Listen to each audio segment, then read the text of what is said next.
consent to set aside the pending amendments and call up my amendment, number 481.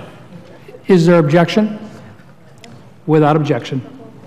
The clerk will report. Senator from Arkansas, Mr. Cotton, proposes an amendment numbered 481 at the appropriate place and I ask the consent that following. the reading of the amendment be dispensed with.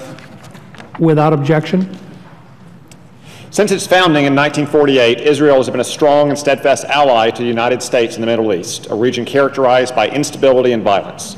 The U.S.-Israel relationship is built on mutual respect for common values, including a commitment to democracy, the rule of law, individual liberty, and ethnic and religious diversity. Last week, President Obama and other administration officials suggested a fundamental rethinking of this alliance, citing Prime Minister Netanyahu's simple restatement of fact that there can be no Palestinian state until conditions change on the ground.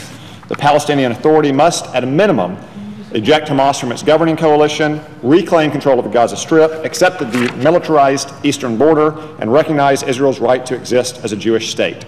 Further, Prime Minister Netanyahu has recently reiterated these points and his support for a two-state solution in principle.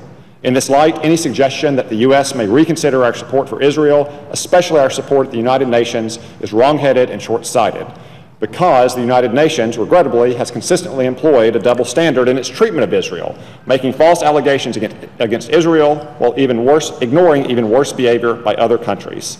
The UN has often questioned Israel's legitimacy and isolated it politically. I ask unanimous consent for 30 seconds to conclude. Without objection.